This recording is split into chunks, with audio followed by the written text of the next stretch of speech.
শ্রী শ্রী গুরু গৌরাঙ্গ এবং শ্রী শ্রী রাধা মাধব জিউর অশেষ করুণায়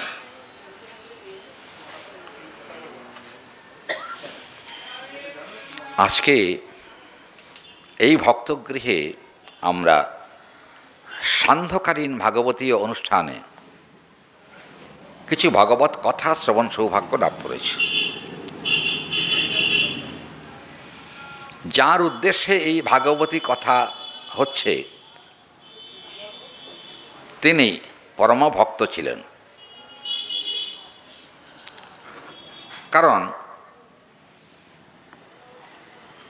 ভক্তই ভগবানের মহিমা বুঝতে পারেন, অভক্ত কখনো ভগবানের মহিমা অবগত হতে পারেন না। কিন্তু কথা হলো, ভক্ত কে, তার লক্ষণ কি, আজকে আমাদের আলোচ্য বিষয়। তদ্ভাব ভাবিত চিত্তস্য কৃষ্ণ ভক্তা ইতি রীতঃ। ভক্ত কাকে বলা হয়? ভক্তিরসামৃত সিন্ধু গ্রন্থে সে কথা বলা হয়েছে। তদ্ভাব ভাবিত চিত্তস্য, তদ্ভাব মানে কার ভাবে ভাবিত? তদ্ভাব ভাবিত মানে কৃষ্ণ ভাবে যার চিত্তটি ভাবিত হয়েছে তিনি হলেন ভক্ত। তদ্ভাব ভাবিত চিত্তস্য। কিন্তু তদ্ভাবে চিত্তটা ভাবিত হওয়াটা একটা কঠিন কাজ। ভগবত ভাবে চিত্তকে ভাবিত করাটা এটা কিন্তু কি করে সম্ভব? তদ্ভাবে চিত্তটাকে ভাবিত করতে গেলে নিরন্তর সাধুসঙ্গ করতে হবে। কারণ নিরন্তর সাধুসঙ্গ না হলে চিত্তটি কখনো তদ্ভাবে ভাবিত হবে না, মানে ভগবত ভাবে ভাবিত হবে না। একটা কথা, উৎপন্ন রতয় ভক্তি, ভক্তির সমৃত সিন্ধু। যার দেখবেন এই ভক্ত যিনি, তদ্ভাবে ভাবিত চিত্ত যাদের, তাদেরকে দুই ভাগে ভাগ করা হয়েছে শাস্ত্রে। এক হলো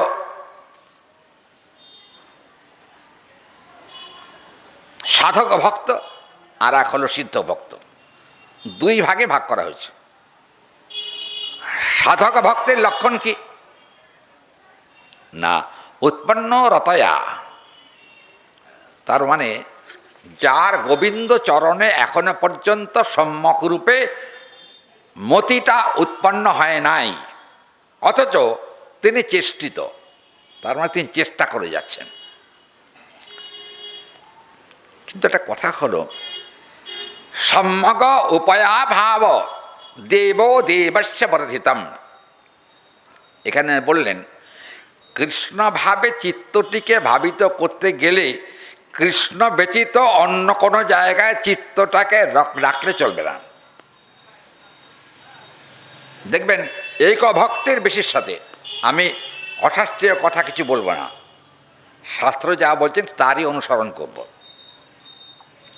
দেখবেন শাস্ত্রে বলা হয়েছে যে গোবিন্দচরণের সাময়িক রতির উৎপন্ন হয়েছে। তার মানে সাধুসঙ্গে হরিকথা শুনতে শুনতে শুনতে শুনতে তার একবার মনে হচ্ছে যে গোবিন্দচরণ ভজন করলে ভালো হতো। কথাটা বোঝা গেল? গোবিন্দচরণ ভজন করলে ভালো হতো, ওই যে ভালো হতো বুদ্ধিটা এসেছে না, তাতেই কিন্তু কাজ শুরু হয়ে গেছে। জানবেন, অন্য দেবদেবীর উপাসনা আর কৃষ্ণ উপাসনা আলাদা। অন্য দেবদেবীর উপাসনাতে কিন্তু প্রেম পাওয়া যায় না। পাওয়া যায়? অন্য দেবদেবীর উপাসনা করলে প্রেম প্রাপ্তির সম্ভাবনা নাই, কিন্তু কৃষ্ণ ভক্তি যাজন করলে কৃষ্ণ প্রেম লাভ করবার সম্ভাবনা আছে। একথা এক কথায় বলা যায়।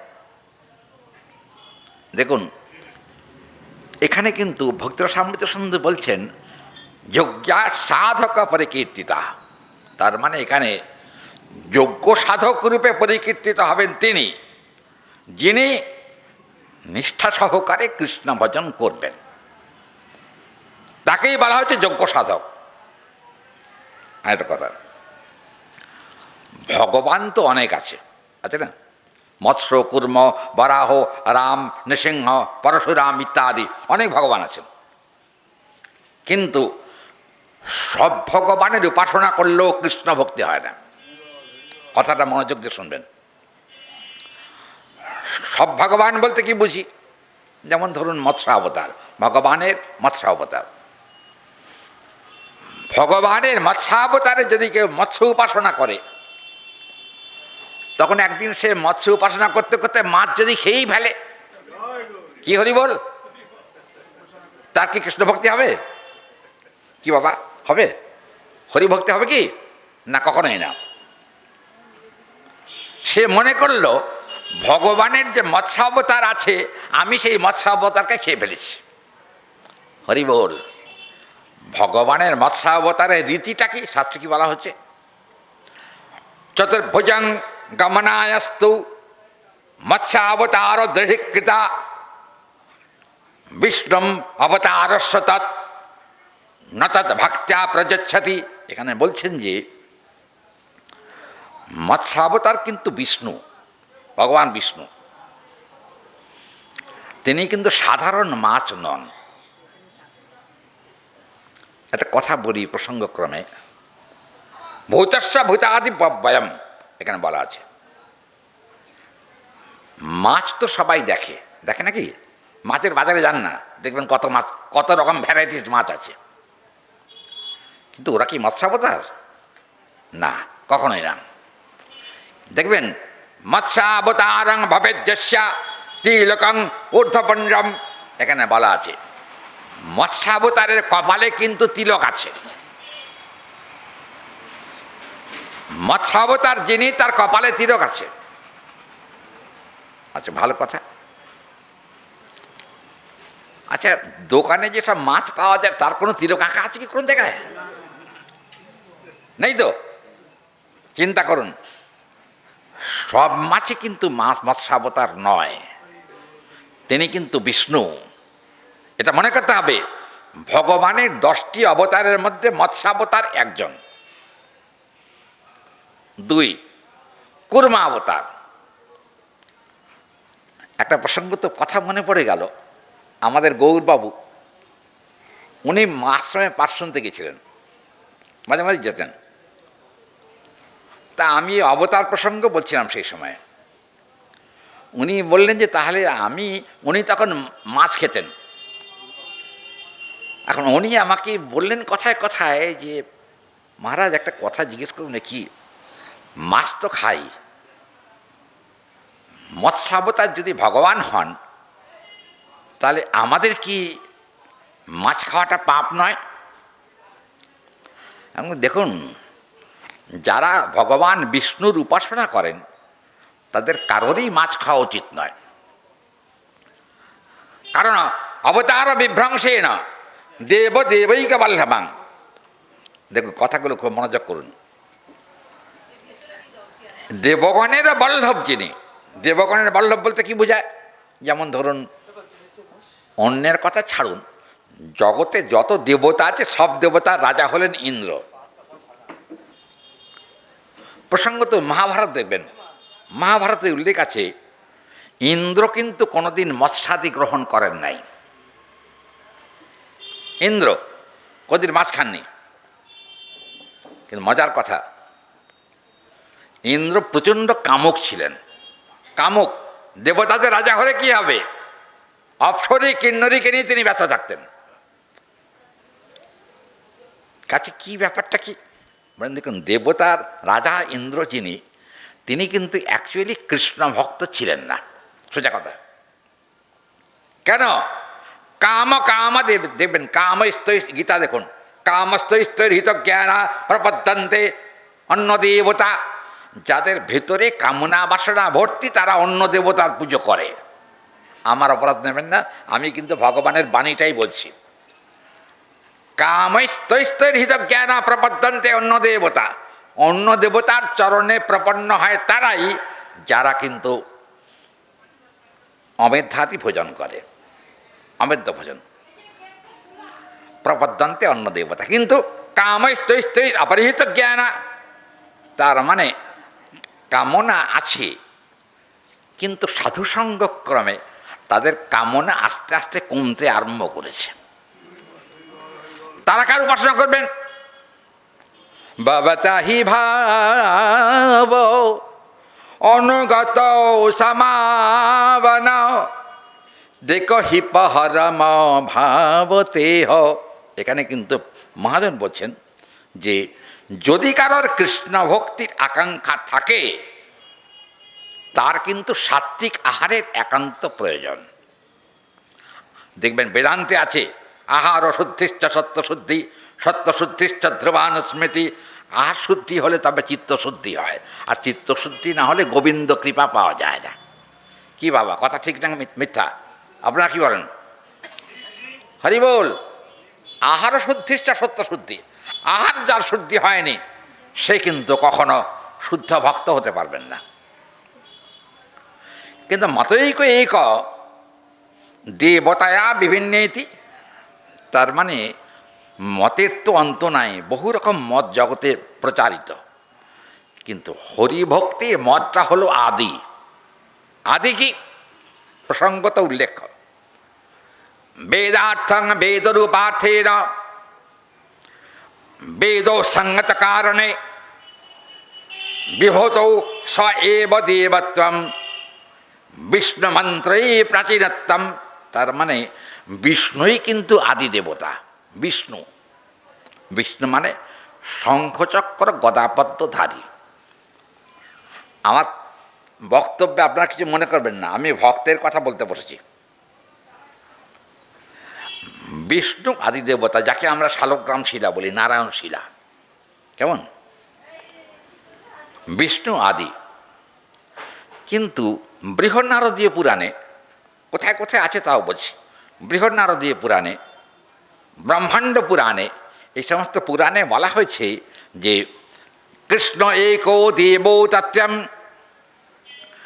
কৃষ্ণ একো পরমেশ্বরম, কৃষ্ণ দেবান্তরং তত্তৎ দেবৈকো পরমাগ্রহম।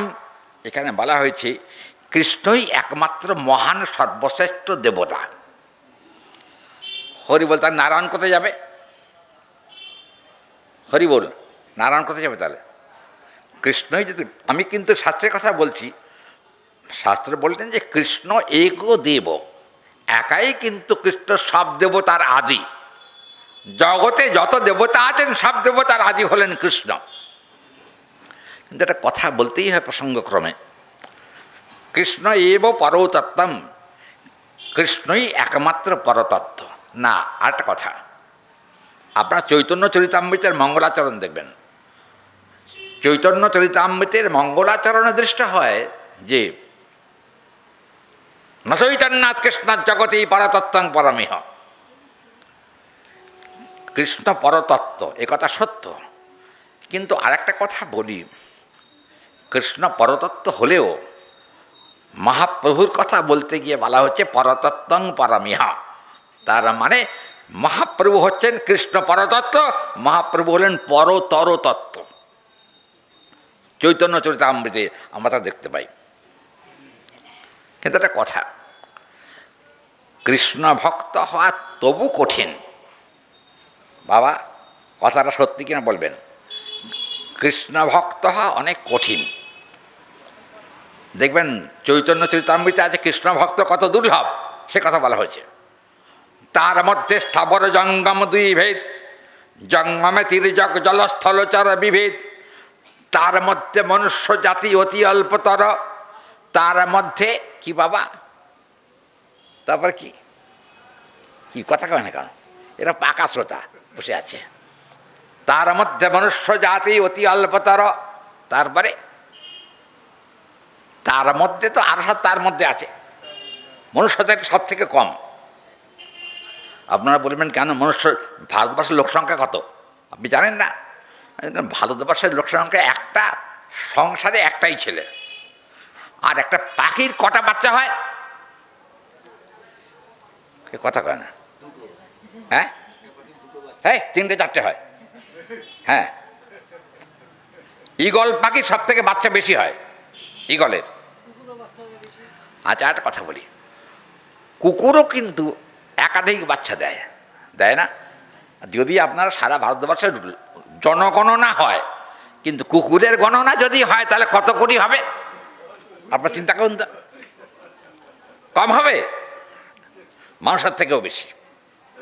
কিন্তু একটা কথা যদি আমরা বলি, তার মধ্যে স্থাবর জঙ্গম 2 ভেদ, জঙ্গমে তির্যক জলস্থলচর বিভেদ।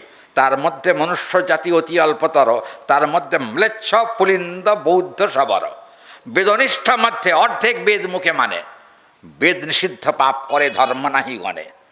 ধর্মনিষ্ঠ মধ্যে বহুত কর্মনিষ্ঠ, কোটি কর্মনিষ্ঠ মধ্যে এক জ্ঞানী শ্রেষ্ঠ। হরিবল, মনোযোগ করুন। কোটি জ্ঞানীর মধ্যে হয় একজন মুক্ত, কোটি মুক্ত মধ্যে দুর্লভ এক কৃষ্ণ ভক্ত। আমরা কোথায় আছি বাবা? কোটি মুক্ত মধ্যে দুর্লভ এক কৃষ্ণ ভক্ত। কৃষ্ণ ভক্তটা যে সে লোক নয়। প্রসঙ্গত উল্লেখ্য, একটা দৃষ্টান্ত দেব। কৃষ্ণ ভক্ত কত দুর্লভ। এক সময় ব্রহ্মলোকে উদ্ধবজি গিয়েছিলেন। উদ্ধবজি ব্রহ্মলোকে গিয়েছিলেন। ব্রহ্মলোকে যাওয়ার পর ব্রহ্মা তাকে অভ্যর্থনা জানিয়েছেন। মন্ত্র একটা বলবো, উদ্ধবকে প্রণাম করছেন ব্রহ্মা। ব্রহ্মা প্রণাম করতে গিয়ে বলছেন, তাতা মধ্যাবম প্রণামাইব অগ্রতও ভবেত। হে উদ্ধব বাবা, তোমাকে আমি প্রণাম জানাই। উদ্ধব বলেন, ছি ছি ছি ছি ছি ছি, আপনি আমাকে প্রণাম, আপনি সৃষ্টিকর্তা, আপনি আমাকে প্রণাম করবেন কেন? এ তো উচিত না। তখন বললেন, প্রণাম আপনাকে করবো না তো কাকে করবো? ব্রহ্মা প্রণাম করছেন তো। হরি বল। দেখবেন ভাগবতে আছে, ব্রহ্মার মাতা কটা? চতুর্মুখ ব্রহ্মা, 4টে মাতা। ব্রহ্মা 4টি মাতা। আচ্ছা, একটা কথা হবে, ব্রহ্মার তো মাথা 4টে, চোখ কটা? 8টা হবে। উদ্ধবের মাথা কটা, চোখ কটা? একটাই মাথা, 2টো চোখ, তাই তো? মজার কথা শুনুন। অহং ব্রহ্মা, ব্রহ্মাজি বলছেন দেখুন উদ্ধবকে, অহং ব্রহ্ম দেব ন তৎ সৃষ্টিকর্তয়া ভবেত। আমি কিন্তু সৃষ্টি করতে জানি, কিন্তু একটা জিনিস সৃষ্টি করতে জানি না। উদ্ধবকে বলছেন, হে উদ্ধব, তাতম উদ্ধব, হে উদ্ধব কৃষ্ণ ভক্তির সদা ভবেত। আমি একটা কথা বলছি, মানুষ সৃষ্টি করতে পারি, পশু পাখি সৃষ্টি করতে পারি, কিন্তু আমি ব্রহ্মা উদ্ধব, আমার একটা কৃষ্ণ ভক্ত সৃষ্টি করার ক্ষমতা নাই। কি বলেন, কি করবেন? ব্রহ্মাকে বড় বলবেন না উদ্ধবকে বড় বলবেন? কাকে বলবেন? বাবা আপনার কথা কইছেন না কেন? কৃষ্ণ ভক্ত বড় না ব্রহ্মা বড়? ব্রহ্মার থেকেও কৃষ্ণ ভক্ত বড়। একটা কথা বলি, সৃষ্টিকর্তা ব্রহ্মা, আচ্ছা পালনকর্তা হলেন বিষ্ণু, মারণকর্তাকে? শিব। শিব মারেন, শুধু মারেন। কিন্তু একটা কথা বলতেই হয় প্রসঙ্গে এসে যখন, ভাগবতে শিবের প্রশস্তি আছে, শিবের মহিমা কীর্তন কথা আছে ভাগবতে। সেখানে বলা আছে, তৎ ব্রহ্ম ব্রহ্মণা স্থিতঞ্চ উদ্ধবৈক গণৈষঃ কৈলাস ভবতামপি তৎ শিব উদ্ধব প্রণমামি অহম। জানেন, উদ্ধবকে একবার গোবিন্দ শিবলোকে পাঠিয়েছিলেন, দেখে এসো শিব সংহার কি করে করছেন, দেখে এসো। উদ্ধবজি গিয়েছিলেন কৃষ্ণের নির্দেশে। উদ্ধবজি যাওয়ার পর দেখা গেছিল যে উদ্ধবজি যাওয়ার পর শিব উত্থিতম প্রতিষ্ঠামি শিবৈ চ প্রণমাহিত। এখানে বলছেন শিবজি পার্বতীর সঙ্গে বসেছিলেন, সেখানে গিয়ে দেখা গেল যে শিব উঠে দাঁড়িয়ে উদ্ধবকে অভ্যর্থনা জানিয়েছে। আগতম উদ্ধবাং ভব, বাবা তুমি এসো, তুমি কৃষ্ণের একনিষ্ঠ ভক্ত, অতএব আমি আসন ছেড়ে উঠে আমি তোমাকে আগে অভ্যর্থনা জানাচ্ছি, তুমি এসো। পার্বতীর দিকে তাকিয়ে বলেন, পার্বতী বসে আছেন, পার্বতীর দিকে, হ্যাঁ পার্বতী ওঠো, কি ব্যাপার? বলে হরি ভক্ত এসেছে, কৃষ্ণের অত্যন্ত প্রিয়, তাকে সম্মান জানাতে শেখো। পার্বতীকে বললেন, পার্বতী বললেন যে আসল কথা ও তো মর্তলোকের বাসিন্দা, আমরা তো মর্তলোকের বাসিন্দা নই। কথা ঠিক তো? শিব কি মর্তলোকে থাকে? আমরা তো মর্তলোকের বাসিন্দা, আমরা শিবলোকের বাসিন্দা। তখন উদ্ধবজি চুপ করে শুনছেন। এখন মর্তলোকে যত বাসিন্দা আছে আমার চরণে মাথা নত করবে, আমি কেন লোকের কাছে মাথা নত করবে কেন? এটা উচিত না। শিব বললেন, যা বলছি তাই শোনো। বলে কি? তংহি বৈষ্ণবী শ্রেষ্ঠা, কথাটা খুব মনোযোগ করুন।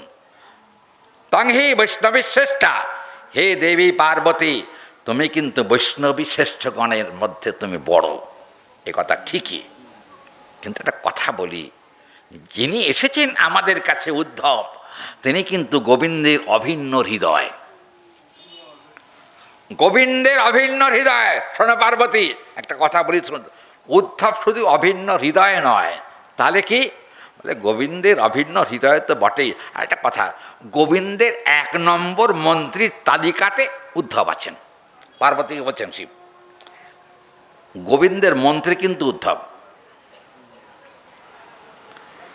পার্বতী বলেন, কোনোদিন তো শুনি নাই যে দ্বারকার রাজা কৃষ্ণ তার আবার মন্ত্রী হলো উদ্ধব, তা তো শুনি নাই। বা তুমি খেয়াল করো নাই তাই জানো না। শিব বলছেন, দেখবেন একটা কথা বলি, কৃষ্ণ ভক্ত কত বড়। শিব বলছেন পার্বতীকে, হে দেবী পার্বতী, ব্রহ্মাণ্ড পুরাণের কথা, হে দেবী পার্বতী, প্রণমাহি বৈষ্ণবং তৎ উদ্ধবায়ন্তু নমস্যমাম। দেখো, উদ্ধব কৃষ্ণের এত বড় ভক্ত, তিনি ভাগবতে বলেছেন, আমার এমন সৌভাগ্য কবে হবে ব্রজগোপীর অনন্ত কোটি চরণধুলির মধ্যে আমি এতটুকু একটা চরণধুলি মস্তকে নিয়ে প্রেমানন্দে জয় রাধে বলে আমি নৃত্য করব। এইটা আমার অন্তরের বাসনা। চিন্তা করুন, আমাদের সনাতন গোস্বামীপাদ তিনি কিন্তু এটি কীর্তন করেছেন, বড় চমৎকার। আমার গলা খুব খারাপ, বুঝেছেন, রোজ চেঁচাতে চেঁচাতে গলার অবস্থা খারাপ, তবু এখন প্রসঙ্গ এসছে বলছি, রাধে জয় জয় মাধব দইতে, রাধে জয় জয় মাধব দইতে, গোকুল তরণী মণ্ডল মহিতে, গোকুল তরণী মণ্ডল মহিতে, রাধে রাধে জয় জয় মাধব দইতে, রাধে জয় জয় মাধব দইতে, চরণশ্যামহম বন্দে রাধিকা পদদ্বয়ম। রাধারানীর চরণ বন্দনা করে না কে? অনন্ত ব্রহ্মাণ্ডে। আমি আপনি তো দূরের কথা, শিব ব্রহ্মা তো দূরের কথা, তাহলে কে চরণ বন্দনা করে? বলে গোবিন্দ পর্যন্ত রাধারানীর চরণ বন্দনা করেন। গোবিন্দ যেখানে রাধারানীর চরণ বন্দনা করেন, আমি আপনি তো কোন ছাড়। স্মরণীয় বিষয়, শিবের সঙ্গে কথা হচ্ছে তো উদ্ধবের, ব্রহ্মাণ্ড পুরাণের কথা। শিব বলছেন যে, দেখো পার্বতী, তুমি উঠে আগে উদ্ধবকে প্রণাম করো। পার্বতী বললেন, তুমি প্রণাম করতে বলছো বটে, কিন্তু তো মর্তলোকে যত লোক আছে সবাই আমাকে প্রণাম করে। কি বলেন, কালীকে প্রণাম না করে কে? বাবা, দুর্গাকে প্রণাম করে না কে? এরা হলো। আর এছাড়াও কিন্তু অধিদেবী আছেন অনেক, অধিদেবী, যেমন ধরুন শীতলা আছেন না, শীতলা ওই যে কিসের দেবতা, গায়ে কি হয়, পক্স, সোজা বাংলায় বসন্ত। শীতলা পুজো করে সবাই, খুব প্রসঙ্গত উল্লেখ্য। দেখবেন দেবী শীতলয়া ত্যক্ত্বা রাধিকা আচরণ বন্দনম।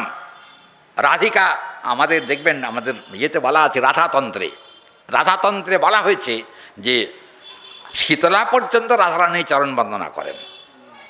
দুর্গেতি শিবাদিকাং ব্রহ্মম দেব সর্বস্ব ভারতম দেবো দেবৈক তত্তৎ তত্তত ভগবদ্বয়ম রাধা পরমশোভনম তৎ গোবিন্দ চরণদ্বয়ম রাধিকা চরণ স্পর্শেণ সর্বশাস্ত্রৈক বিধতে।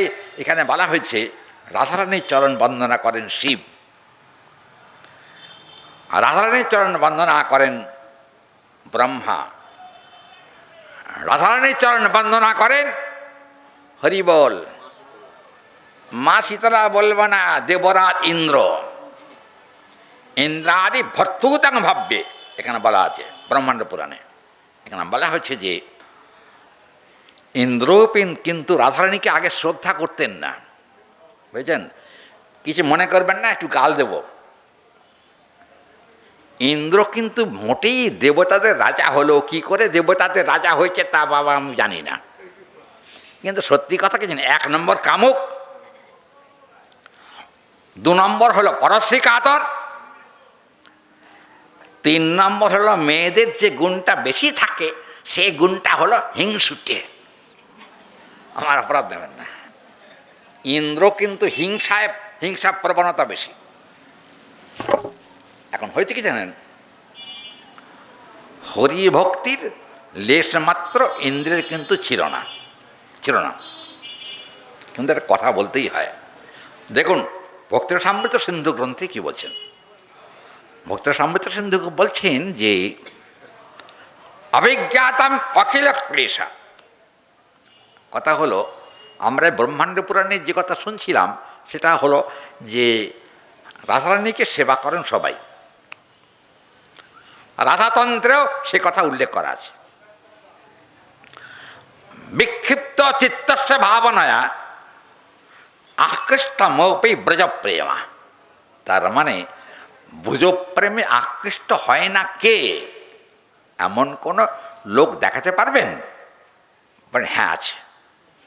ব্রজপ্রেমে সন্তুষ্ট হয় না এমন লোক আছে, কারা? পাষণ্ডীষী সর্বেতি ভাবে ক্রমাম। এখানে কিন্তু বলা হয় যারা পাষণ্ড তারা রাধারানীকে স্বীকার করে না। পাষণ্ডের দল রাধারানীকে স্বীকার করে না। কিন্তু জানবেন নমস্যা দেবদেবিত্বম প্রণমামি রাধিকায়ম, তার মানে জগতে যত দেবতা আছেন এবং দেবী আছেন তারা কিন্তু রাধানাম কীর্তন করতে পছন্দ করেন। যদি বলেন কোথায় আছে এই কথাটা, বলতে হবে কোন শাস্ত্রে আছে। আপনারা রাধাতন্ত্র পড়বেন, আর রাধাতন্ত্রে এই কথা পরিষ্কার করে বলা হয়েছে। যেমন প্রসঙ্গত বলি, রাধা প্রেম সম্বন্ধীতি সবহিতম গোবিন্দ চরণদ্বয়ে শিব ব্রহ্মা অন্তেজেতি দেবতয়া পরং ভবেত তন্নিষ্ঠিতে সর্বদেবহি প্রেমানন্दैक ভাষ্যতে রাধিকা কৃপয়া প্রার্থয়ামি কৃষ্ণং নিত্যম পদসেবিকা। এখানে বলছেন অন্যের তো কা কথা, শিব তো রাধা নাম করে, কি বাবা আমরা রোজ রাধা নাম করি না? এখানে যারা আছেন করেন আপনারা? দেখুন একটা কথা বলি, আমরা যে হরে কৃষ্ণ মহামন্ত্র কীর্তন করি, হরে কৃষ্ণ মহামন্ত্রের কীর্তনের কিন্তু প্রথমেই রাধারানী আছেন। কি বাবা আছে না? হরে মানে কি? হরেটাকে কৃষ্ণ মনোহরতি ইতি হরা তৎসম্বোধনে, হে হরে, যিনি কৃষ্ণের মনকে হরণ করেন তিনি হচ্ছেন হরে, মানে শ্রী রাধিকা। রাধারানী কৃষ্ণের মনকে যত হরণ করতে পারেন অনন্ত ব্রহ্মাণ্ডে আর কোনো দেবতারও সে ক্ষমতা নাই।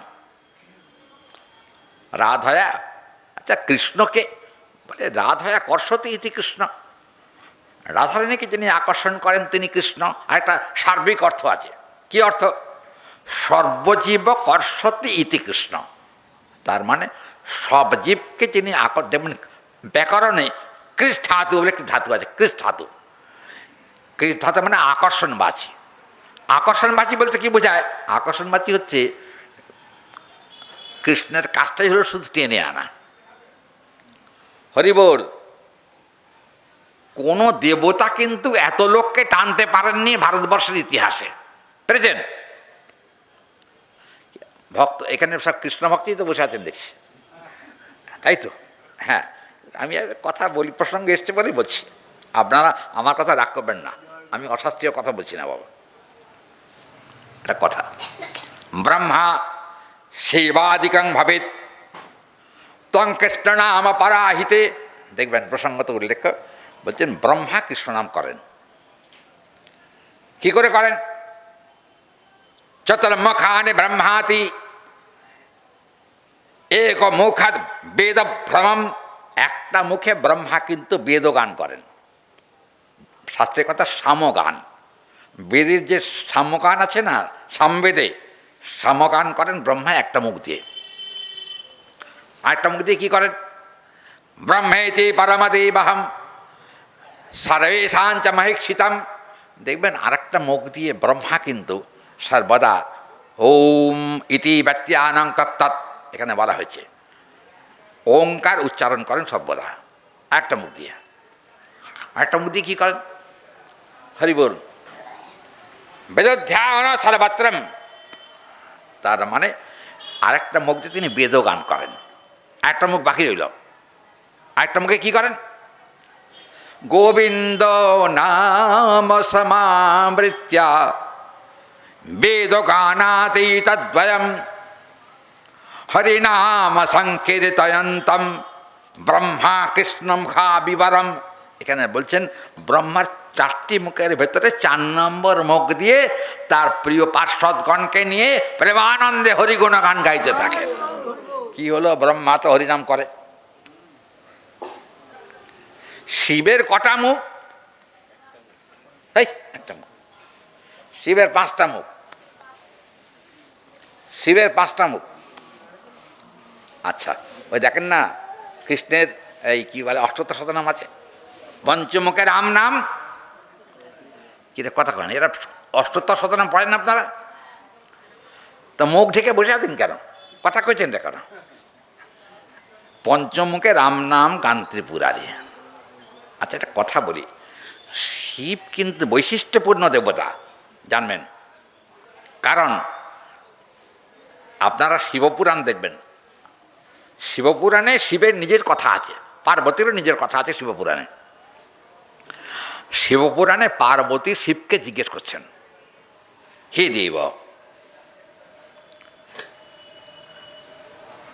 যদি বা কৃষ্ণৈক পরমেশ্বরম, যদি বা কৃষ্ণ পরমেশ্বর, তাই বলে কি সবসময় কৃষ্ণ নাম করা যায়? কথাটা খুব মনোযোগ করবেন। সবসময় কি কৃষ্ণ নাম করা যায়? যখন বন্ধুর সঙ্গে থাকি, বন্ধুর সঙ্গে একটু গল্প গুজব করি, তখন কি হরি বলা যায়? বন্ধুর সঙ্গে গল্প করলে হরি বলা যায়? বলা যায় না? এই বলা যায়। যদি যদি বন্ধুটা হরিভক্ত হয় তবে তার সঙ্গে হরি কথা বলা যায়, কৃষ্ণ কথা শ্রবণ কীর্তন করা যায়। ওই জন্য অভক্তের সঙ্গে ভাই কৃষ্ণ নাম নাহি হয়। অভক্তের সঙ্গে কখনো হরিনাম হবে না। দেখবেন বিষয় কথা যারা বলতে ব্যস্ত তারা বিষয় কথা নিয়েই দিন কাটায়, কিন্তু হরিভক্ত যারা মনে করেন এখনই আছে এক্ষুনি নাই, কখন যে প্রাণ চলে যাবে তা বলতে পারবো না, অন্তত কৃষ্ণ বলতে বলতে সারাদিন কাটাই। যদি কৃষ্ণ বলতে বলতে প্রাণটা ত্যাগ হয়ে যায় তখন গোবিন্দ চরণেই কি আমার স্থান লাভ হবে। আর কোথায় যাব?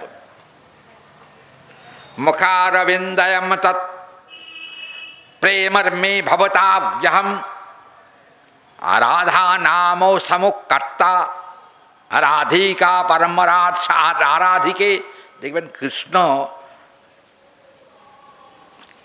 সব দেবতার তো উপাস্য যদি কৃষ্ণ হয়, কৃষ্ণ কার উপাসনা করেন? হরি বল। সব দেবতার উপাস্য হচ্ছেন কৃষ্ণ, সব দেবতার। তা কৃষ্ণের উপাস্য তত্ত্বটা কি? রাধাতন্ত্র কি বলছেন শুনুন। রাধাতন্ত্র বলছেন কৃষ্ণৈকো এব দেব পরতত্ত্বম, কৃষ্ণৈকো পরমেশ্বরম। দেখবেন একজনই দেবতা, তা কৃষ্ণ, তিনি পরমেশ্বর, এতে কোনো সন্দেহ নাই। মজার কথা শুনুন, রাধাতন্ত্রে উল্লেখ আছে গোবিন্দের একসময় ইচ্ছা হয়েছিল তিনি তার ইষ্টদেবের আরাধনা করবেন। ললিতা গিয়ে কৃষ্ণকে জিজ্ঞেস করেছেন, হে কৃষ্ণ, সকলের ইষ্ট তো তুমি, তোমাকে জিজ্ঞেস করো তোমার ইষ্টকে? কৃষ্ণ বলেন, ইষ্টতত্ত্ব গোপনে রাখতে হয়, ও মুখ দিয়ে প্রকাশ করতে নাই। কৃষ্ণ বলেন, অত মাইক দিয়ে ইষ্টের কথা বলা যায় না। ওই জন্য কিন্তু গুরুমন্ত্র গ্রহণে মাইকের ব্যবস্থা রাখা উচিত নয়। গুরুমন্ত্র আজকাল কিছু মনে করবেন না, ও একজন সাধু, নাম করা সাধু ভারতবর্ষের, তিনি মাইকে মন্ত্র দেন। এখন আমার একটা বিপদ হলো একবার, জানেন বিপদ হলো, আমাকে ওই যে বড় সাধু, নাম বলবো না, গেলে হাজার হাজার লাখ লাখ লোক হয়, তা আমাকে বললো, বাবা একবার যাবেন ওনাকে দেখতে? আরে বাবা, কৃষ্ণ দেখা চোখ যাতে, তার আবার অন্য দেখার দরকার কি? তখন বলল, না তাহলে উনি কিন্তু আপনাকে দেখলে আপনার ভূত ভবিষ্যৎ বর্তমান বলতে পারেন। আমি আমার ভূতও চলে গেছে, আমার ভবিষ্যৎও চলে গেছে, আছে বর্তমানটা। বর্তমানে আমি যদি সুখে থাকি, আনন্দে থাকি, তার থেকে সুখের বিষয় আর কিছু নেই। কারণ দেখবেন, এটা আমাদের শাস্ত্রে বলা আছে, ব্রহ্মানন্দং পরম সুখদম কেবলম জ্ঞানমূর্তিম। কি বাবা? দ্বন্দ্বাতীতং গগন সদৃশম তত্ত্বমক্ষাদিরক্ষম এক নিত্যং বিমলোচনং সর্বদা সাক্ষীভূতম। দেখবেন আবল তাবল কথা বললে হবে না, ব্রহ্মানন্দ সব থেকে দুর্লভ, ব্রহ্মানন্দ। কিন্তু সত্যি কথা বলতে কি জানেন, ব্রহ্মানন্দ কারা ভোগ করেন? জ্ঞানী সম্প্রদায়, জ্ঞানী জ্ঞানী যারা, তারা। আমরা কি ভোগ করি? ব্রহ্মানন্দ। হ্যাঁ, আমরা কি চাই? প্রেমানন্দ। ব্রহ্মানন্দ আর কৃষ্ণ প্রেমানন্দ দুটো কিন্তু আলাদা।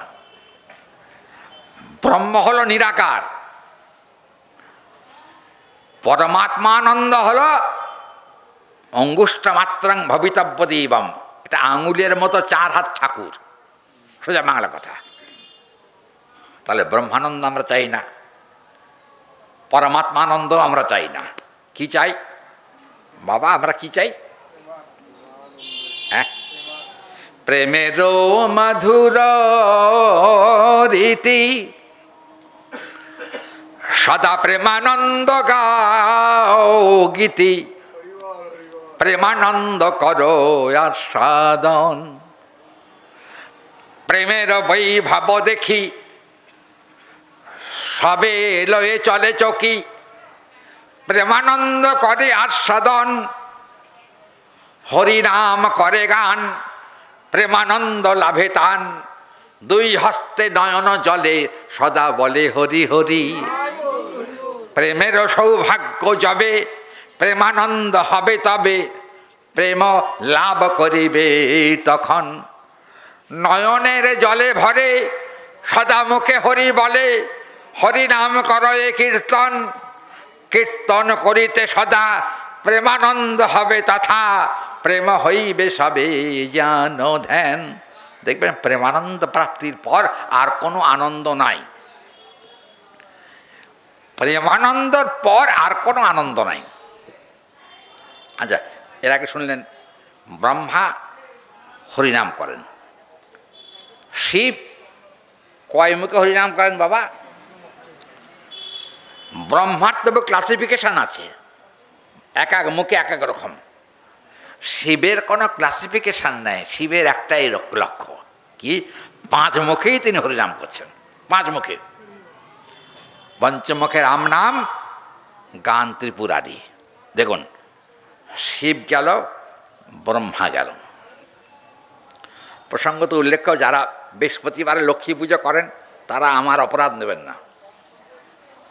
দেখুন, লক্ষ্মী পুজোটা এটা ঐশ্বর্যের দেবী হচ্ছেন লক্ষ্মী। তিনি কিন্তু কোনোদিন কৃষ্ণনাম করেন নাই। লক্ষ্মী শুনেছেন কোনোদিন কোনো জায়গায় পাঠকের মুখে শুনেছেন লক্ষ্মী কৃষ্ণনাম করছে? শোনেন নাই। কিন্তু ভুলে যাবেন না, লক্ষ্মী দেবীরও কিন্তু কলিযুগে জন্ম হয়েছিল। কে বলুন তো তিনি? গৌরসুন্দরের পার্শ্বদের মধ্যে লক্ষ্মীপ্রিয়া। কে বলেন মা? সোমা। না বাবা, তুমি তমা। হ্যাঁ, সত্যি কথা বলছি, কারণ এইসব খবর অনেকে রাখেন না। দেখবেন, লক্ষ্মীপ্রিয়া হচ্ছেন লক্ষ্মী, গৌরাবতারে লক্ষ্মী এসেছেন। প্রসঙ্গত উল্লেখ্য, আপনারা ব্রহ্মজ আমল নামে একটি গ্রন্থ দেখেছেন কিনা কেউ জানি না। ব্রহ্মজ আমলে এই প্রসঙ্গ আছে। ব্রহ্মজ আমলে বলা হয়েছে, লক্ষ্মী ধনলক্ষ্মী তৎ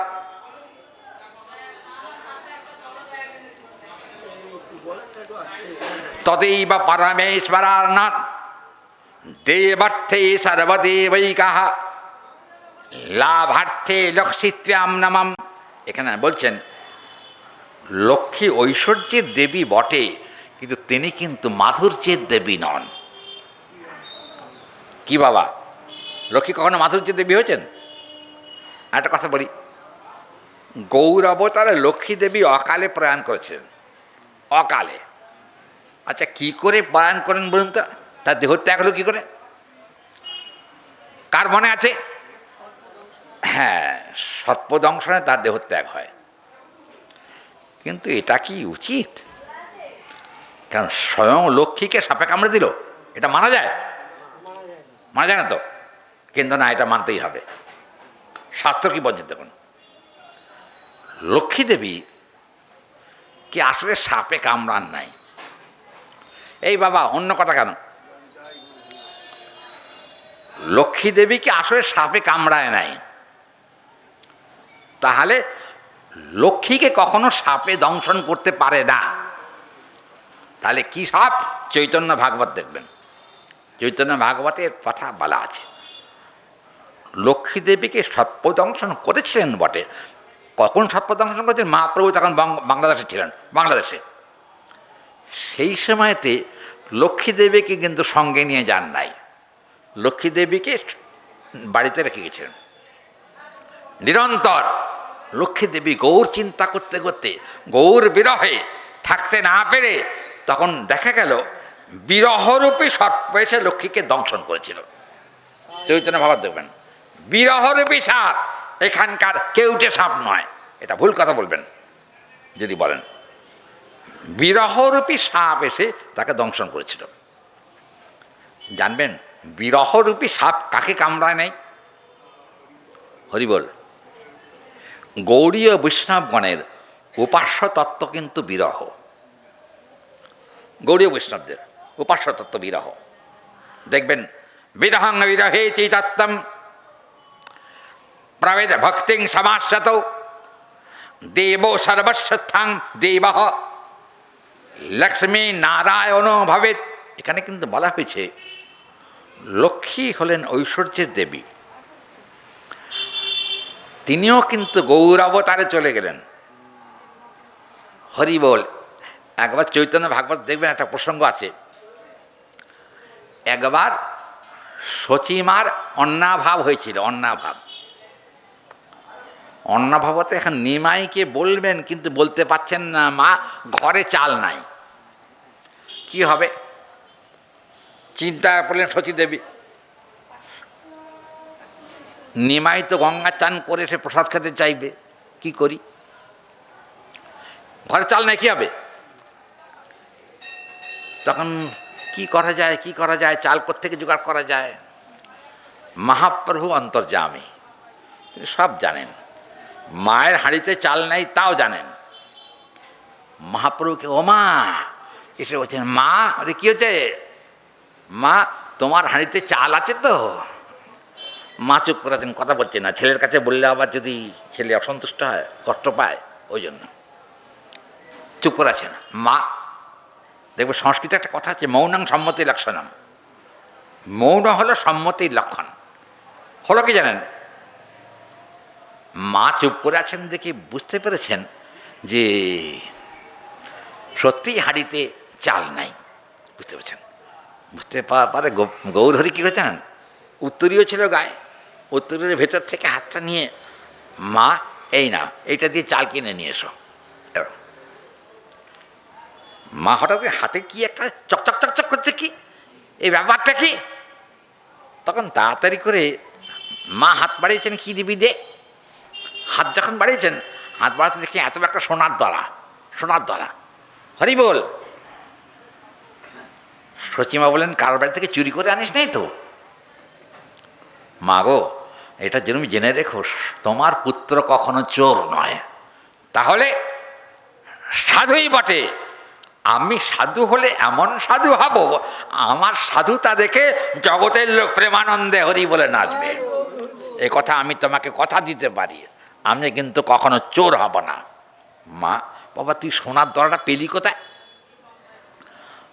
কোথার থেকে পেলি সোনার দলা? বললেন যে সোনার দলা, মা আমি যাচ্ছিলাম তো রাস্তা দিয়ে, দেখলাম আমার পায়ে একটা সুট লেগে গেল। কি হয়েছে? পায়ের একটা ধাক্কাতে দেখলাম গড়িয়ে গড়িয়ে দলাটা যাচ্ছে। কথা বুঝলেন কি? গৌরহরির চরণের আঘাতে সোনার দলাটা গড়িয়ে যাচ্ছে। তারপর বুঝছেন? চৈতন্য ভাগবত দেখবেন, লক্ষ্মীও সদা বাঞ্ছেন চৈতন্য চন্দ্রের চরণ। দেখবেন লক্ষ্মী দেবী পর্যন্ত সর্বদা চৈতন্য চরণ বন্দনা করেন। লক্ষ্মী বাকে আর গৌরহরি বেকে কি বাবা? গৌরহরি হলেন গৌর নারায়ণ। মহাপ্রভুর একটা বিশেষণ পদ প্রয়োগ আছে শাস্ত্রে। গৌর নারায়ণ হলেন লক্ষ্মী। দেখবেন গৌর নারায়ণ হচ্ছে ভগবান গৌরসুন্দর, আর লক্ষ্মী হচ্ছেন তার ঘরণী, মানে তার পত্নী। আচ্ছা, চৈতন্য ভাগবত দেখবেন, যদি বা কদাচিৎ লক্ষ্মী ভিক্ষা করে, শ্রীবাস পণ্ডিতকে বলেছেন, অন্যের অভাব কভু নহিবে তোর ঘরে। লক্ষ্মীও যদি কখনো ভিক্ষা করে, তবু তোমার ঘরে কখনো অভাব হবে না। এটা কে বলেছেন বাবা? কে বললেন? গৌরহরি বলেছেন এ কথা মাকে। লক্ষ্মী ভিক্ষা করলেও তোমার কোনোদিন অভাব হবে না। আরে বাবা, যার বাড়িতে নারায়ণ রয়েছে তার আবার অর্থের অভাব হয়? হয় অর্থের অভাব? কখনোই না। কিন্তু একটা মজার ব্যাপার কি, সেই গৌরহরি ভিখারি হয়ে গেলেন। ভিখারি হননি কি বাবা? সন্ন্যাস ধর্মের অপর নাম হলো ভিক্ষু ধর্ম। মহাপ্রভু ভিক্ষু হয়েছেন। মহাপ্রভু কিন্তু ভিখারির বেশ ধারণ করছেন। আর একটা কথা বলি, আমরা ধরুন, আমরা তো আজকালকার লোক, শীত লাগলে এটা কি কয়? এই এটা শাল না, এটা চাদর একটা গায়ে দিয়ে ঠান্ডা নিবারণ করবে। কিন্তু আপনাকে জানেন, মহাপ্রভু সর্বদা একটা শাল বা একটা কোনো রকম লোমশ বস্ত্র কোনোদিন কিন্তু গ্রহণ করেন নাই। আর আমরা তো বাবা জুতো পায়ে দিয়ে হাঁটি। মহাপ্রভু কিন্তু কোনোদিন পাদুকা পরিধান করেন নাই। যদি বা কখনো পরিধান করেছেন তা কাঠের পাদুকা, যেটা সাক্ষী হয়ে এখনো রয়েছে পুরীতে গম্ভীরা মন্দিরে। ওখানে মহাপ্রভুর পাদুকা আছে। মহাপ্রভু কিন্তু কোনোদিন কম্বলও গায়ে দেননি। কি গায়ে দিন বলুন তো? হ্যাঁ, সচীদেবী নিজে হাতে কাঁথা সেলাই করে মহাপ্রভুর কাছে পুরীতে পাঠিয়ে দিয়েছিলেন। সেই কাঁথা কিন্তু মহাপ্রভু শীতকালেও গায়ে দিয়েছেন। শয়তান একদল লোক আছে, বুঝলেন? আমি এই কথা পাঠে এক জায়গায় বলছিলাম। সে বলল কি পুরীতে এমনিতেই ঠান্ডা কম, তাহলে মহাপ্রভুর তো ঠান্ডা লাগবার কেন, আমার মানুষেরই যদি ঠান্ডা কম লাগে, ওখানে নাতিশীতোষ্ণ ওয়েদারটা, তাহলে মহাপ্রভু ঠান্ডা লাগবে কেন? তাহলে পুরীতে যারা বাস করে তারা কম্বল গায়ে দেয় কেন? তখন বলেন না, আমাদের মাথায় তো এটা কোনো দিন আসে নাই। তুমি পুরীতে যখন হোটেলে থাকো, শীতকালে গিয়ে দেখেছো কখনো? লেপের ব্যবস্থা আছে, কম্বলের ব্যবস্থাও আছে, গায়ে দেয় কেন? তখন বললেন 550 বছর আগের ওয়েদার আর এখনকার ওয়েদার একটু বদলে গেছে। আমি বললাম যে বাবা, তখনকার ওয়েদার এখনকার ওয়েদার বদলালেও তোমার মনের ওয়েদারটা আরো বেশি করে বদলেছে। মনের ওয়েদার, মনের কারণ কি জানেন? মনটা তোমার নিকৃষ্ট, নিকৃষ্ট মন বলে ভগবানকেও পর্যন্ত নিকৃষ্ট মনে করো, কাজে এটা কখনো সমীচীন নয়। ওই জন্য দেখুন, এখানে আমরা দেখতে পাচ্ছি ভক্তটা কে সেটা বোঝার বিষয়। ভক্তের কি ধরুন, অভিজ্ঞাতম অখিল ক্লেশা, ভক্তের সম্বন্ধে সুন্দর গ্রন্থ বলছেন। দেখবেন অভিজ্ঞাত তত্ত্ব যেই কৃষ্ণ ভগবান, কৃষ্ণ তত্ত্বটা এমনই জটিল, সাধারণ লোকের বোধগম্যের বাইরে। কে বোঝে? ভক্তই একমাত্র বোঝেন। বুঝছেন?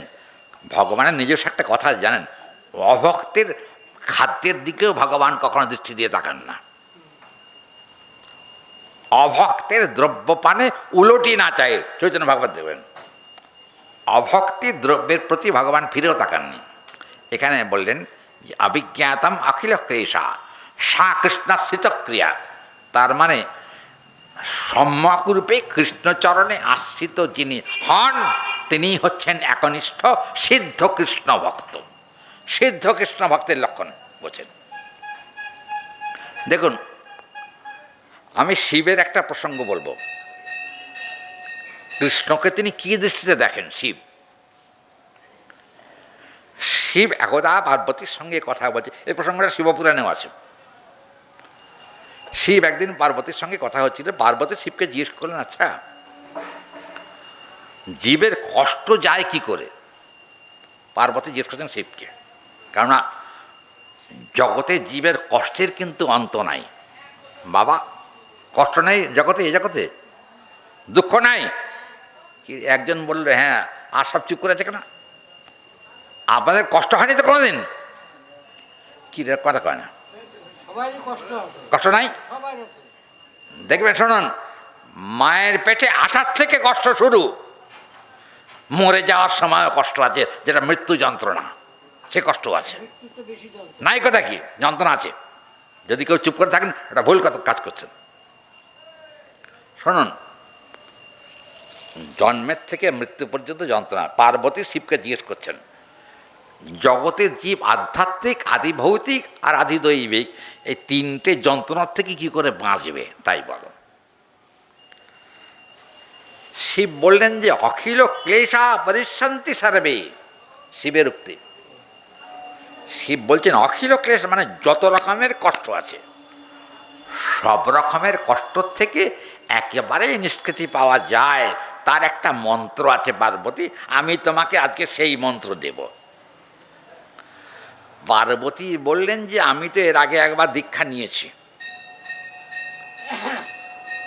তুমি আবার নতুন করে আমাকে কোন মন্ত্র দেবে? কি ব্যাপার? কি নতুন কোন মন্ত্র? আচ্ছা বলুন তো, কৃষ্ণ এখন কি মন্ত্র দেবেন রাধারানীকে? পার্বতীকে শিব কি মন্ত্র দেবেন? কি মন্ত্র বাবা? গলিতাধিকাং ভদ্রে চ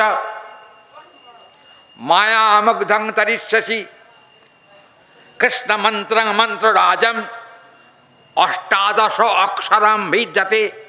অনন্ত ব্রহ্মাণ্ডে যত দেবদেবীর মন্ত্র আছে, সব দেবদেবীর মন্ত্রের মধ্যে অষ্টাদশ অক্ষর কৃষ্ণ মন্ত্র হলো মন্ত্ররাজ। হে পার্বতী, আজকে আমি তোমাকে অষ্টাদশ অক্ষর কৃষ্ণ মন্ত্র প্রদান করব। শিব বললেন, তখন বললেন যে কৃষ্ণ মন্ত্র, আমার তো কৃষ্ণ মন্ত্র আগে নেওয়া হয়েছে। হ্যাঁ, পার্বতী বলেন আমার আগে কৃষ্ণ মন্ত্র নেওয়া আছে, তুমি নতুন করে কি বললে? না না, তুমি যে মন্ত্র পেয়েছো সে মন্ত্র হলো 10 অক্ষর, ওটা হলো গোপাল মন্ত্র, মাধুর্য নাই ও মন্ত্রে। তাহলে 18 অক্ষর কৃষ্ণ মন্ত্রে মাধুর্যপূর্ণ। তাহলে কি করা যায়? যদি আবার নতুন করে আর একজন গুরু ধরি তাতে পাপ হবে না? কি হরি বল, কি বাবা? গুরু ত্যাগ করা মহাপাপ। আমাকে যিনি মন্ত্র দিয়েছেন তিনি তো আছেন, এ কথা ঠিকই। তুমি আবার আমাকে মন্ত্র দেবে, এটা কি করে হয়? তুমি তো গুরু না, তুমি তো আমার প্রিয়, প্রিয়র কাছে মন্ত্র নেওয়া যায় কি বাবা? গুরুদেবের কাছে মন্ত্র দিতে হয়, প্রিয়র কাছে মন্ত্র হয়? পার্বতী বললেন যে দেখো, মন্ত্র একটা আমি তোমাকে দেব যখন মনে করেছি দেব, কিন্তু একটা কথা হলো, প্রিয় প্রিয়া সমাধুর্তে প্রিয়ঞ্চ পরিশুষ্যতি দেবার্থং সর্বদেবৈকা সর্বদেবৈক বল্লভম। শোনো, তোমার যিনি বল্লভ আমারও তিনি বল্লভ। কে বলছেন কথাটা? শিব বলছেন। তোমারও যিনি প্রভু আমারও তিনি প্রভু, অতএব আমাদের উভয়ের প্রভু কিন্তু একজনই। কে তিনি? বাবা গোবিন্দ বললেই হবে না, এখানে আমার আর তোমার ইষ্টদেব হচ্ছেন গোপীজন বল্লভ। গোপীজন বল্লভ, আচ্ছা গোপীজন বল্লভ তো কী কথা বলছেন আপনি মশাই? সৌবহু মহাজন বলছেন না, সৌবহু বল্লভ কান মরি রে, সৌবহু বল্লভ কান, সৌবহু বল্লভ কান। কৃষ্ণ কিন্তু একজনের বল্লভ নন, সৌবহু বল্লভ কান। তার মানে এক কথায় বলা যায় গোপিকার বল্লভ শুধু তাই নয়, শিবেরও বল্লভ, পার্বতীরও বল্লভ। কি বাবা, কথাটা কি অশাস্ত্রীয় হলো? শিবেরও বল্লভ, পার্বতীরও বল্লভ একজন। পার্বতী বললেন না, তা কি করে হয়? তুমি তো আমার বল্লভ। শিবকে বললেন তুমি আমার বল্লভ। শিব তখন বললেন ব্যাকরণ জানো কি? বলে কেন জানবো না? কেন আমি সাক্ষাৎ দুর্গা, আমি ব্যাকরণ জানবো না? কি বলছো কি? বলে হ্যাঁ হ্যাঁ শোনো, বলি তুমি সাক্ষাৎ শোনো, তুমি আমার বল্লভ না, তাহলে প্রাণকর্তা ত্রাণকর্তা বল্লভৈক সমাবৃতে অভিমানম সদা ক্ষেত্রেণ ত্যক্তা দুঃখং বিনশ্যতি। তারা মানে যে কোনো নাম আপনি করুন তাতে কিন্তু শান্তি সহসা 16 আনা আসা সম্ভব নয়।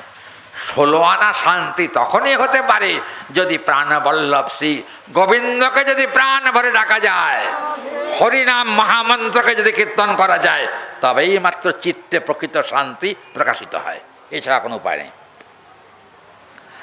গোবিন্দ বহুবল্লভম এখানে বলা আছে। তার মানে দেখবেন শুধু ব্রজগোপীর বল্লভ কৃষ্ণ নন, তাহলে শিবেরও বল্লভ তিনি, পার্বতীরও বল্লভ তিনি, মা দুর্গারও বল্লভ তিনি, মা কালীরও বল্লভ তিনি। বল্লভ বলতে প্রিয় বুঝায়, বল্লভ বলতে প্রিয়। গোবিন্দ কার প্রিয় নন? প্রমাণ দিলে কিন্তু ব্যাপারটা আরও ক্লিয়ার হয়ে যাবে। ও একদিনের পাঠে বাবা এত কথা বলা যাবে না। কটা বাজে রে? এই মরেছে 7:45 বাজে, খেয়াল করিনি। আচ্ছা শুনুন, আমি শেষ করব প্রসঙ্গটা।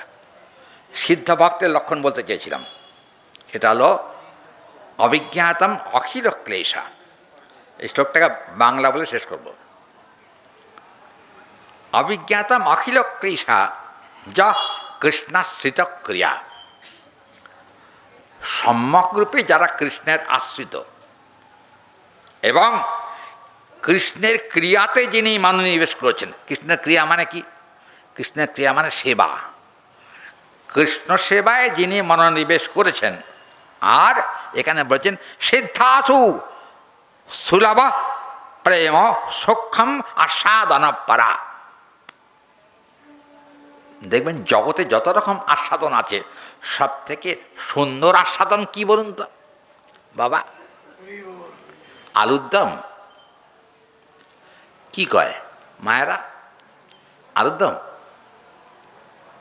ছানা রসা, পরমান্ন না পুষ্পান্ন, কোনটা সব থেকে বলুন তো সুস্বাদু বস্তুটা কি? যারা জানা আছে হাত তুলুন। সব থেকে সুস্বাদু খাবার কি? হ্যাঁ বাবা, হরিনাম। এখানে কিন্তু তা বলা হলো না। প্রেমাস্বাদন তৎপরা। যত কিছু আস্বাদনীয় বিষয় আছে, প্রেমের আস্বাদনের মতো এমন সুন্দর আস্বাদন আর কিছুতে নাই। তার মানে হরিনাম করলেও প্রেমাস্বাদন হয়। হরিনামে প্রেম আছে। যদি কেহ গায় হরিনাম, প্রেমের প্রভাবে প্রেমের সৌরভে প্রেমানন্দে করে গুণগান। আরে মরি প্রেমানন্দে করে গুণগান। আর কি? প্রেমের সৌরভে মাতিল জগৎ, শ্রী চৈতন্য আসিয়া সব করিল ভকত। আর কি হইল? সব ভকত হইয়া কীর্তন করিয়া প্রেমানন্দ আস্বাদন করে রে। এখানে বলছেন হরিনাম করে ভক্ত হয়ে হরিনামের ভাবে প্রভাবে কি হয়েছে? তাদেরও কিন্তু প্রেমাস্বাদন তৎপরা। উত্তম ভাগবতের লক্ষণ এখানে বলা হলো। হরিনামের দ্বারাতে যিনি প্রেমাস্বাদন তৎপর হন, তিনি হলেন উত্তম অধিকারীর ভক্ত। তাহলে 8টা তো বাজে চললো বাবা। আপনাদের কষ্ট হচ্ছে তাই তো? হ্যাঁ, কষ্ট হচ্ছে না? আসল কথা, আজকে সকালে অনেকক্ষণ ধরে বকেছি, গলা ব্যথা, বুঝছেন না? তা বলতে আমার আলস্য কম, হরিকথা আমি আলস্য, আমার আলস্য নাই, কিন্তু কৃষ্ণাস্বাদন তৎপরা। হরিকথার যে আস্বাদন, সে আস্বাদনের কাছে কিন্তু যোগীর ব্রহ্মানন্দ নয়, জ্ঞানীর পরমাত্মানন্দ নয়। প্রেমাস্বাদন হলো ভক্তি মার্গেই একমাত্র প্রেম আছে। ভক্তি মার্গ ছাড়া অন্য কোনো মার্গে কোনো প্রেমের আস্বাদনের কোনো সম্ভাবনা নাই। অতএব কৃষ্ণৈকু পরমাগতি। দেখবেন আপনারা বলদেবের অন্তর্ধান স্থান দেখেছেন? বলদেব যেখানে দেহত্যাগ করেন, হরি বল, বলদেব, বলরাম, কৃষ্ণ আর বলরামের কথা হচ্ছিল। বলরাম বললেন যে আমি তো চলে যাব ভাই। তা কৃষ্ণ বললেন কোথায় যাবে তুমি? চলে যাবে কোথায়? বলে আমি আর কোথায় যাব, আমি গোলকে যাব। গোলকে যাবে? বলে হ্যাঁ। কৃষ্ণকে জিজ্ঞেস করছেন বলরাম, ভাই তুমি কোথায় যাবে? বলে আমার যেখানে নিত্য বাড়ি সেখানে যাব, নিত্য ঘর যেখানে সেখানে যাব। কিন্তু বললেন না একবারও গোলকে যাব। তা বলে না, বলরাম বললেন গোলকে যাব। কৃষ্ণ নিজে বললেন না গোলকে যাব। কোথায় যাবে? তখন বললেন কোথায় আর যাব, আমি যাব এক জায়গায় আছে, সেটা কোথায় যাবে বলো না, একটু ভেঙে টুঙে বলো, কি কোথায় যাবে কোথায়? তখন কৃষ্ণ বললেন বৃষভানু নন্দিনী রায় সে বিনোদিনী, যাব মই তাহার নিকটে, আমি সদা মুখে রাধা রাধা বলি, গৌরাঙ্গ জানে দুটি হস্ত তুলি, প্রেমানন্দে করি মো প্রপাতে। এখানে বলছেন আমি চেহারাটা একটু বদলাবো মনে করছি। কি বদলাবে? চেহারা বদলাবে কি করে? বলে এখন কালো আছি, পরে ফর্সা হব। তাই নাকি? বলে হ্যাঁ।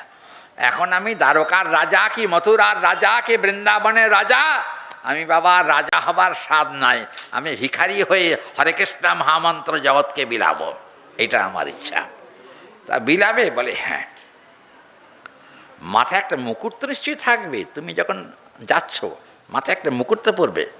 বলে শোন না বাবা, এই দ্বারকা লীলায় বা ব্রজলীলাতে আমার চাঁচরো চিকুরো কেশদাম, কোঁচকানো কোঁচকানো চুল, এই কোঁচকানো চুল কিন্তু আমি আর নিয়ে আসবো না।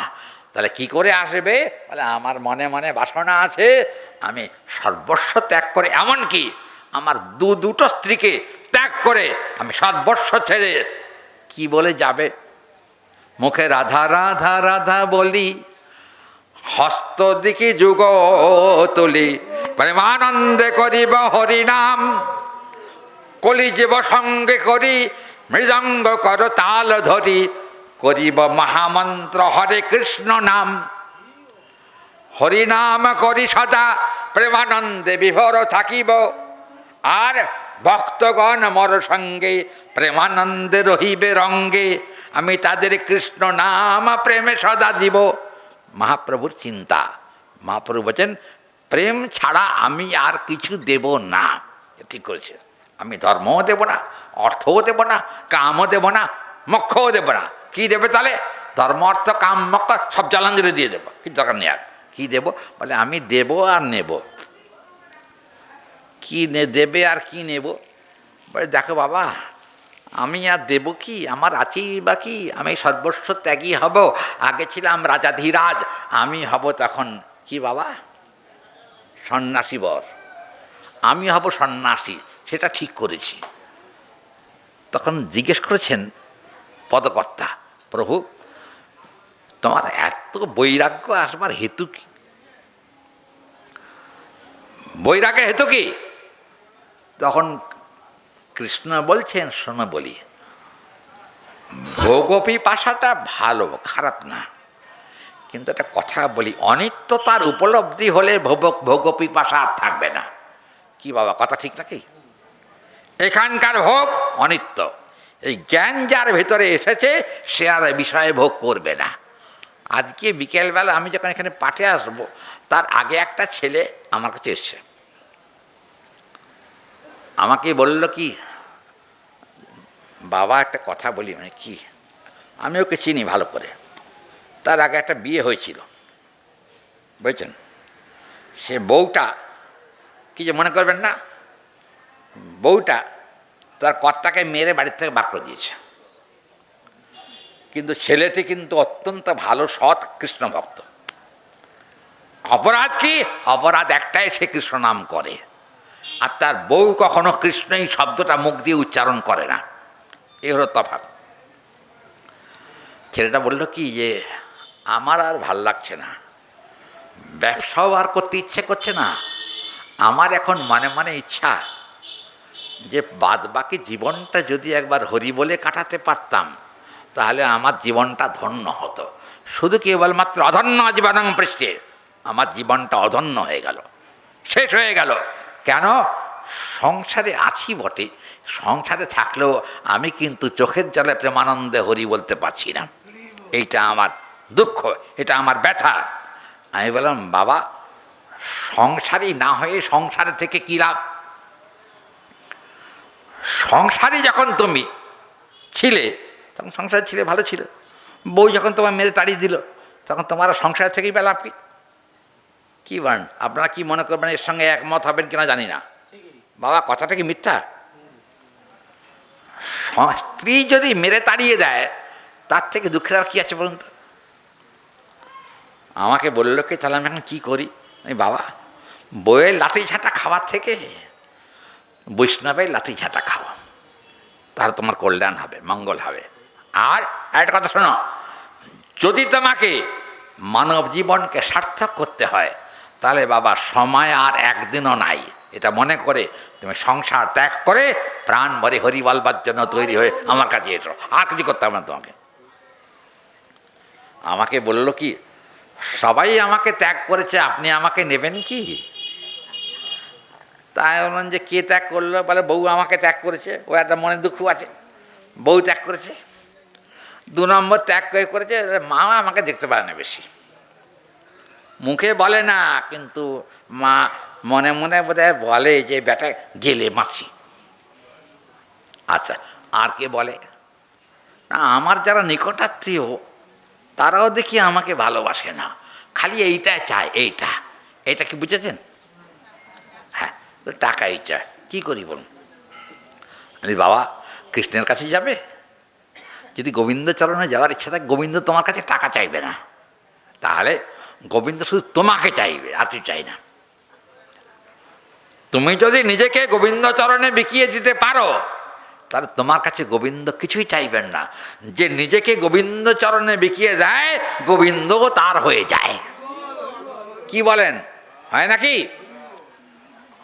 আমরা গোবিন্দচরণে, এখানে কিন্তু উত্তম ভক্তের লক্ষণে বলা হয়েছে যে প্রকৃতই অখিল ক্লেশ তার জীবন থেকে চলে যাবে যদি কেউ কায়ে মনে বাক্যে গোবিন্দচরণে শরণ নেয়। আর কি দরকার নেই।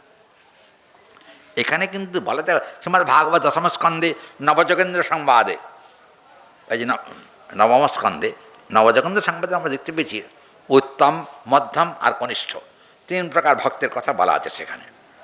কিন্তু এখানে উত্তম ভক্তের লক্ষণে বলা আছে সর্বভূতেষু যাপ্পাসেদ ভগবৎ ভাবমাত্মনা।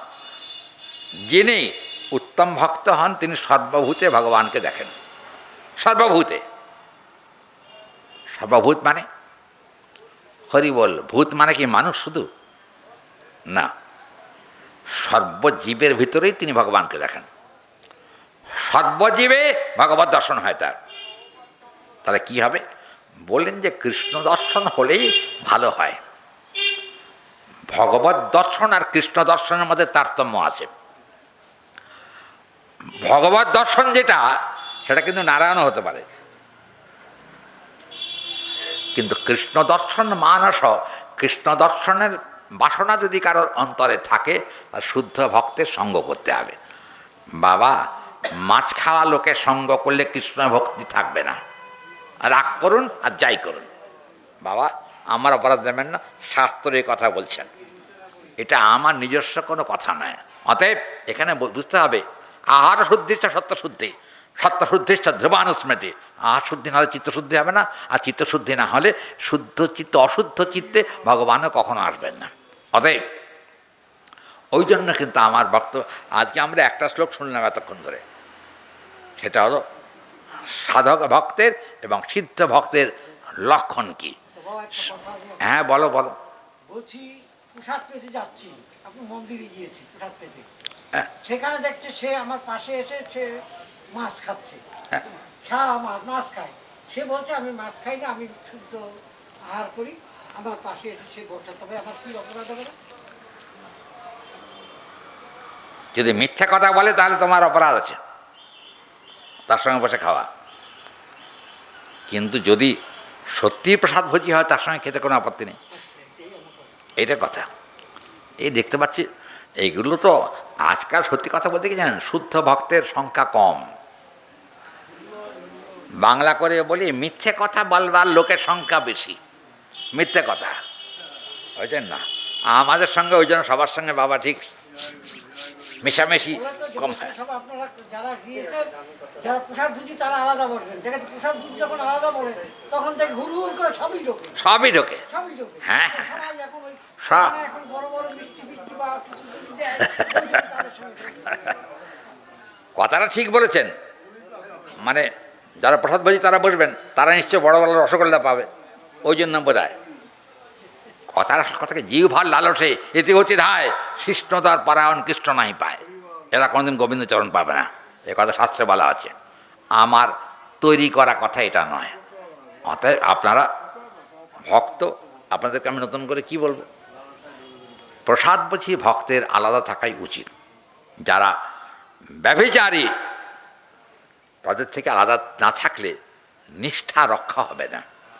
ওই জন্য আর কি, সেটা যারা সেবা করাবেন তারা বুঝে শুনেই ডাকবেন যে হ্যাঁ এনাকে এই সম্মান দেওয়া উচিত আলাদা করে। যাক, আমরা সাধক ভক্ত আর সিদ্ধ ভক্তের লক্ষণ আজকে শুনলাম। 8টা বাবা বেজে গেছে, আজকে আর আমি আলোচনা আগাচ্ছি না। তবে একটা কথা বলি, আমাদের যিনি যার আত্মকল্যাণ উদ্দেশ্যে আজকে ভাগবতী কথা হচ্ছে, আমাদের গৌরবাবু,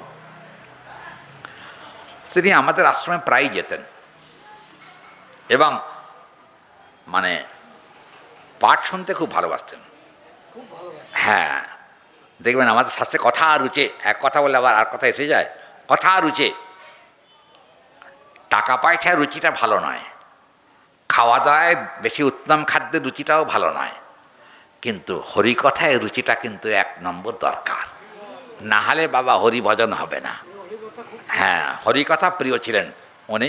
এবং আমাদের আশ্রমে আমার মনে আছে যে আমাদের ওই দোল পূর্ণিমা উৎসবের সময় উনি গিয়েছিলেন উৎসবে, এমনি তো যেতেনি দোল পূর্ণিমায়।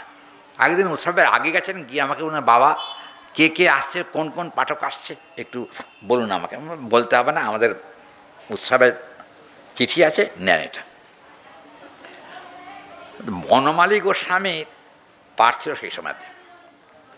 উনি বললেন যে ভালো বক্তা, হ্যাঁ আপনার মতেই বলেন তিনি।